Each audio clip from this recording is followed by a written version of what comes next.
Welcome to a new week. Welcome to a new month. Welcome to your new you. Thanks for joining us here at Game Fight Show's March Mayhem Tournament. We are in our home now. March Mayhem. Please take your shoes off by the door. I'm Rob Hubert here with Brendan the Professor Riley. Sharpen those pencils, people. Yes, we are getting down to business. Ooh. Boy, you know, this has been such a great tournament. What a ride. Up to now, and we're just in March. Boy. I can't nearly stand it. Today, probably no big games. It's kind of a bye day. We're just going to kind of coast through this. We'll be done in about 3 minutes. Oh my gosh, no, that's not true at all. We have Terraforming Mars. This is the game that took it all the way last year. Oh boy. Reigning champion.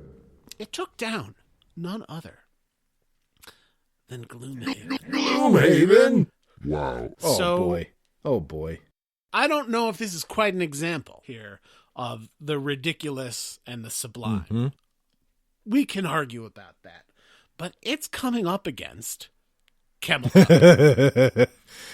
Wow. So that isn't one you saw coming. I know that there's another title that some people like to use when referring to this. The Great Camel Race. 2014 release. But I'm sticking with my guns. I saw the cover of the first edition. I know this game is called Camel Cup. Convince me otherwise. Well, it is about a camel race. And at the end, I presume you get the trophy in the shape of a cup. Seems like Camel Cup would fit. Feel free to talk to us over on Twitter at GameFightShow. I will say, you and I have talked at various times about the importance of naming a game something that people can easily search for. And we'll be tied to the people who search for Camel Cup. They are not going to find it. Yep. On the other hand, this is a wildly thematic game. This is a wildly enjoyable game. This is a game that came out in 2014. It's at 475. It's at 475 on the BGG rank. So how did this puppy get in to the tournament this year? You'd think that, you know, it'd just be the top 32 games out there, but no. This game is a member of the Elite Eight. It is a award-winning game, and that earned it its place. And this is a game that deserved those awards, Rob. This is perhaps the epitome of the family weight, exciting game. You've got betting, you've got camel racing, you've got a cool little pyramid that dice fall out of. Yep. You know, I think the game got a rejuvenated kick, like the kick from an ornery camel when they released the expansion that gives you the backwards, or maybe the second edition that gives you these backwards running camels that can throw all sorts of chaos into the mix. You know, Camel Cup is one of those games, I think it just cruises along. Everybody loves it. People buy it year in and year out. It's always available. I think we should not underestimate the power of camel racing and betting and dice. I'm sure that this has been an evergreen title for Z-Man Games for these last, 7 years, you know? Mm-hmm. This game, it's a hoot. You see people playing it and you say to yourself, I don't know what they're doing, but I want a little bit of that. And then the thing is, it doesn't tease, it performs. Mm-hmm. It is an enjoyable game. And yeah, it's something that, you know, once again, some people don't prefer the title for a game of gateway game, but there's nothing wrong with it in my book. This is one of them. It's a game that you can pick up quickly, have a good time, and maybe you'll get someone to dip their toe into the world of games that go a little further than your mass market. And I think it's standard. I think it's really important, Rob, when you think about a game and you look at the box and it says 45 minutes, that the game plays in 45 minutes. You know, you look at Terraforming Mars, it doesn't say 4 hours on the box, but Terraforming Mars plays in 4 hours. You know, sometimes it's a little faster. I guess if you have very, very experienced players, you're going to get down to that time. But Camel Cup is one of those games. It gives you what it says it's going to be. Sure, maybe it doesn't have 1,000 mechanisms and giant deck of cards and 85 expansions, but, you know, you don't need to improve on perfection. Yeah. Some would argue you couldn't. Speaking of Terraforming Mars, we're going to be maybe covering a little bit of the same ground that we've covered when we've talked about this game in the past, because how can you talk about 32 of the hottest games in the field and not have Terraforming Mars come up. Our first tournament that ran back in 2017, Terraforming Mars was a new kid on the block. Well, that's not the case anymore. They've been out there swinging for some 5 years. Last year, they got every bit of the ball, and they went home the belle of the ball. This year, is Camel Cup going to give them some trouble? It's gotta, but I think we can't underestimate the staying power of Terraforming Mars, especially because with their monstrously successful big box Kickstarter last year, which I don't think has delivered yet, but got people all fired up. People are going to be getting these 3D tiles, and so you get little forests that are plastic forests. You get these tons of game trays and all the expansions in a big old cube box. I think the fever for this game has not died down at all, even in the cold, dusty atmosphere of the Red Planet. Both of these games take place in sort of cold, dusty areas, I'd suppose. But Terraforming Mars, I think it's something you have to talk about when you're talking about this game. Here you're talking about this Kickstarter for the Ultimate Edition. Last Friday, we talked about Mage Knight having their Ultimate Edition. We're going to talk tomorrow. Viticulture's coming up, Ultimate Edition. But let's talk for a second, right now, about what you get when you go and buy a copy of Terraforming Mars. Because you get a great game, Rob. Just a great game. Yeah, that's all you get, because you don't get great game components. You get a wonderful idea of a game, but you get... I'm sorry, Jakey F. You get kind of crummy components. You get a game that if you just look at the table wrong, you're going to bop that player mat, and they're going to be cubes where they don't belong. And there's just no way of getting back.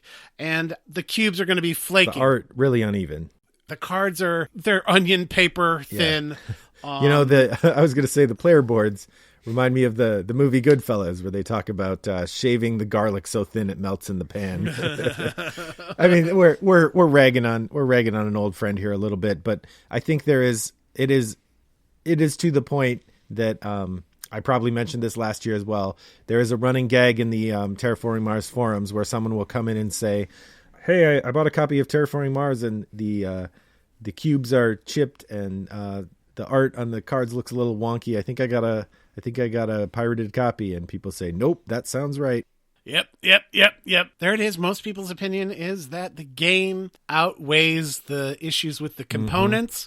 Hopefully this new edition will take care of that. We're not talking about that edition yet. We're talking about the one you go to the store, you buy today, the one that you bought ages ago, and you're playing This today. may be a place where Camel Up comes out ahead of Terraforming Mars. That's exactly what I was saying. Yeah, keep going. I was going to say the first edition came with this sort of crummy cardboard pyramid that people didn't like, and people started making 3D printed plastic ones. So what did they do in the revised edition? Plastic pyramid.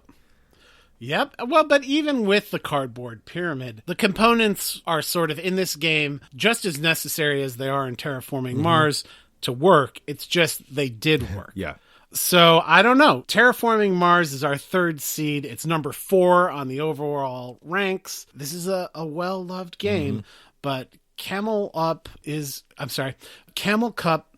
is a game that could sneak in there. I'm going to say Puerto Rico-like and tumble a giant. Perhaps. So we're just going to have to watch that. And while we're watching that awesome showdown, I think maybe a nice glass of wine could help that go down smoothly. You say that, and then here comes Morton Peterson, Jamie Stegmeyer, and Alan Stone are walking over there with a tray of delicious, refreshing beverages for you to enjoy as you sit down to play 2015's Viticulture, the Essential Edition. And boy, this is a great game. I don't know. What do you think? Where does this fit in the sort of Stonemaier Games pantheon? What's its place there? It's the freshman darling. It's the first game from the company. It put them on the map. It established Jamie Stegmeyer as a leader in Kickstarter philosophy.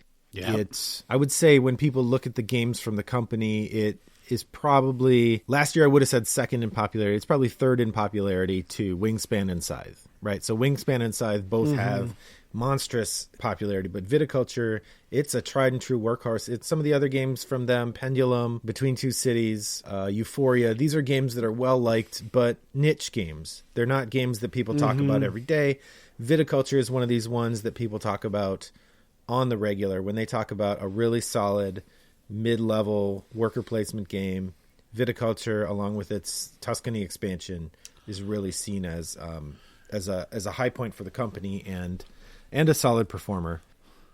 Well, and then I'm going to just go ahead and loop in the opponent here, because when you're talking about solid mid-level worker placement games, if you're not mentioning Lords of Waterdeep, then I'm going to stop listening because it belongs in that conversation every day of the week. These two games, Viticulture has a little edge on the ratings. They're an 8.1, but Lords of Waterdeep's right there with them at a 7.8. Waterdeep, a 2012 game, is still at number 70 in the rankings. It's here with us courtesy of the old Ocho. You know, which is just such a fun thing to have these classic games that would otherwise not have shown up on the bracket. But, you know, I think this is maybe as close to a toss-up as anything else out there, because Lords of Waterdeep, great with its expansions or without, nice high player count. It's such a better game than it has to be, because this is a game, it's one of the, you know, relatively few games here on the bracket that is a licensed IP. This is a Dungeons and Dragons game. It's not maybe in your face because it's taking more from the world of Dungeons and Dragons literature than from gaming. Sure. But boy, I tell you, I've got some family members who are pretty casual gamers. I got them to play this for the first time recently, and they just thought it was great. And these are people who, they're not hobby gamers. They don't think of themselves that you know, and I think it's really important to look at how Lords of Waterdeep is one of those games. You know, we talked about the term gateway game, that IP game, a well-made IP game, can absolutely be the way that somebody discovers hobby gaming. You know, if you are a fan of the Forgotten Realms, if you're a fan of Dungeons and Dragons, and you have been enjoying playing those as role-playing games, maybe you would see this board game and have a game store owner or friend say, hey, this is good, you should try it. And you're lured in by the theme. And then you find yourself, you know, diving into Camel Up or Terraforming Mars. R.A. Salvatore is a force in fantasy literature.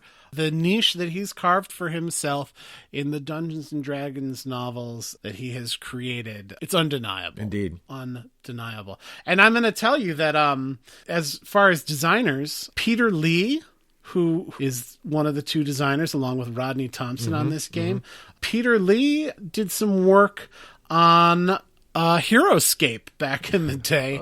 And he's also done a bunch of the dungeon crawls, your D&D dungeon crawls. He's had his hands in those games. Go Pete. Welcome aboard. Yeah, and no doubt. As we're thinking about the way that the theme is welcoming people in, that's one of the places where Viticulture maybe is reaching across a different aisle. You know, I could see Viticulture. I wouldn't be surprised to learn that there's wineries that have Viticulture on the shelf. It looks so pretty. It's the kind of game that, you know, along with the books about the history of wine or whatever, I could totally see that being a different kind of welcoming game. So, you know, as much as you talked about these games in terms of gameplay are a toss-up, I think thematically, too, they draw in different crowds, and they're both really strong. No question. And I just can't wait to see how this is going to turn out. Ooh. I'm going to keep my cards close to my chest here, but I'm going to tell you that there's one that I want to take, this one, and I won't tell you which one. I will bury those feelings down water deep. But there's not going to be a result if you don't go over to Twitter and vote. You got to go over there. It's at Game Fight Show. You'll see the poll. You'll click. You'll be done. It'll take a minute. You'll feel so good. You'll feel so good at having helped one of these wonderful games come out on top. Speaking of games that have come out on top, let's turn this thing over to Eleanor with the results from the big rematch on Friday. Ooh, what's it gonna be?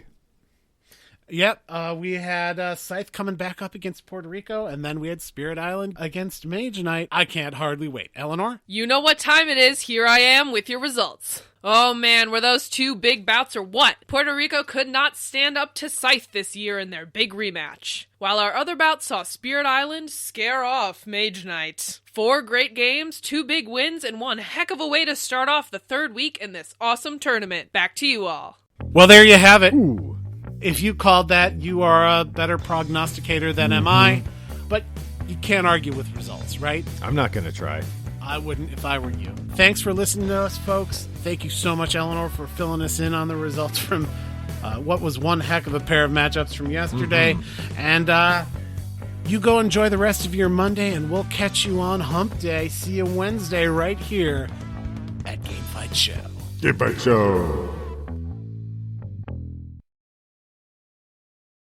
Brought to you by Rattlebox Games.